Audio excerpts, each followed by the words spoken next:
பிஸ்மில்லாஹிர் ரஹ்மானிர் ரஹீம். நஃபில்களின் சிறப்புகளும் முக்கியத்துவமும். தொழுகையே அனைத்து இபாதத்துகளிலும் மிக சிறப்பானது. நிறைய வணக்க வழிபாடுகள் இருக்குது. நம்ம தொழுகிறது, குரான் ஓதுறது, திக்ரு செய்கிறது, செலவாத் ஓதுறது, நற்காரியங்கள் செய்வது, இந்த எல்லா வணக்கங்கள்லேயும் முதன்மையானது தொழுகை தான். பாவங்களையும் தீய காரியங்களையும் தடுத்து நிறுத்துகிறது. தொழுகை உள்ளத்திற்கு நிம்மதியை தருகிறது, முகத்திற்கு ஒளியை தருகிறது. தொழுகையால் பாவங்கள் மன்னிக்கப்படுகின்றன. அல்லாஹு தாலாவின் நெருக்கமும் பொருத்தமும் கிடைக்கிறது. மேலும் தொழுகையால் மனிதனின் கண்ணியம் உயர்த்தப்படுகிறது. இறுதியாக அவர் அல்லாஹுவின் நேசராகவே ஆகிவிடுகின்றார். சுப்ஹானல்லாஹ். நபி ஸல்லல்லாஹு அலைஹி வஸல்லம் அவர்களுக்கு தொழுகையின் மூலமாக ஏற்படக்கூடிய இன்பமும் சுவையும் நிம்மதியும் வேறு எந்த இபாதத்தின் வாயிலாகவும் ஏற்படவில்லை.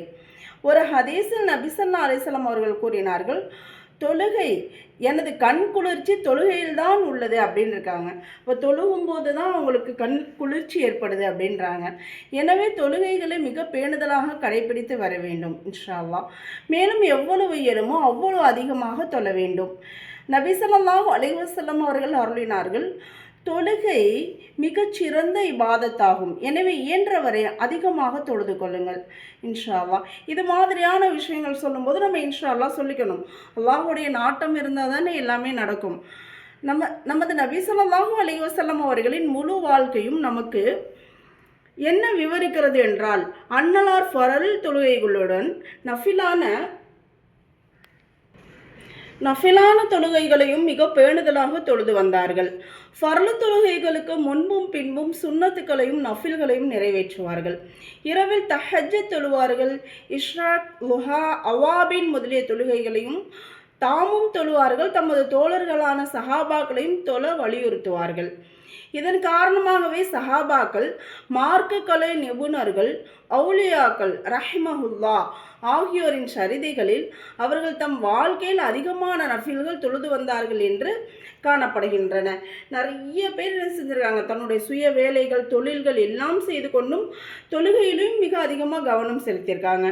ஹஜரத் இமாம் அஹ்மது இப்னு ஹம்பல் ரஹ்மத்துல்லாஹி அலைஹி அவர்கள் ஹதீஸ் மற்றும் சட்டக்கலையிலே பெரும் நிபுணர் ஆவார்கள். ஹதீஸ் மற்றும் மசாயில் பாடங்களை கற்பிப்பதில் ஈடுபட்டிருப்பதுடன் இரவு பகலில் 300 ரக்காத்துகள் நஃபில் தொழுது வந்தார்கள். சுப்ஹானல்லாஹ். ஹஜரத் இமாம் அபு யூசுப் ரஹ்மத்துல்லாஹி அலைஹி அவர்கள் கல்வி, பணி மற்றும் நீதித்துறையின் அலுவல்களில் ஈடுபட்டிருப்பதுடன் தினந்தோறும் 200 ரக்காத்துகள் நஃபில் தொழுது வந்தார்கள். மிகுதமாக நஃபில்கள் தொழுது வருவதால் உண்டாகும் பயன்களில் மிக பெரும் பயன் என்னவென்றால், ஓர் அடியானின் ஃபர்லு தொழுகைகளில் குறைபாடுகளும் தவறுகளும் இருப்பின் கியாமத் நாளில் அக்குறைபாடுகள் நஃபில் தொழுகைகளின் மூலமாகவே பூர்த்தி செய்யப்படும். மேலும் அவர் அல்லாஹுவின் பிடியிலிருந்து தப்பித்துக் கொள்வார்கள். நம்ம ஒரு வணக்கத்தில் ஈடுபடுறோம் அப்படின்னா முழுமையாக நம்ம இருக்கிறோமா அப்படின்றது தெரியாது, அல்லாஹ் தான் அறிவான். நமக்கு ஏதாவது சிந்தனைகள், அதில் ஏதாவது தவறுகள் நடந்திருக்கும். அப்போ ஃபர்லுகளில் உள்ள அந்த குறைபாடுகள் நஃபில்கள் மூலமாக தான் சரிப்படுத்தப்படுதுன்னு சொல்கிறாங்க. ஹதீஸில் வந்துள்ளதாவது, கியாமத் நாளில் அடியானின் அமல்களில் எல்லாவற்றையும் விட முதலாவதாக தொழுகையை பற்றியே விசாரிக்கப்படும். அது சரியாக இருந்தால் அந்த அடியான் வெற்றி பெறுவான். அப்படி அது சீர்கெட்டு இருந்தால் நவுதுபில்லா அவர் தோல்வி அடைவார். பிறகு அவருடைய ஃபர்லு தொழுகைகளில் ஏதாவது குறைகள் இருப்பேன், அல்லாஹ் என்னுடைய அடியானின் நஃபில்களில் ஏதாவது குறை இருக்கின்றதா என்று பாருங்கள் என கூறுகிறான்.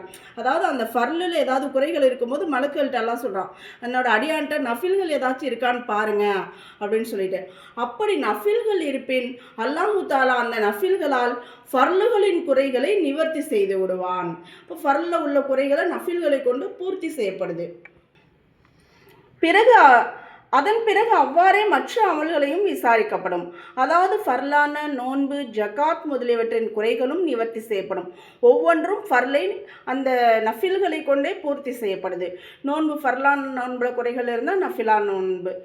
ஆகவே ஒவ்வொரு முஸ்லிமான பெண்ணும் ஃபர்லுகளை மற்றும் நிறைவேற்றிக் கொள்வதில் போதுமாக்கி கொள்ளக்கூடாது. மாறாக தமது அமல் நாமா பட்டோலையில் அதிகமான நஃபில்களும் இருக்கும்படி முயற்சி செய்வது அவசியமாகும் இன்ஷா அல்லாஹ்.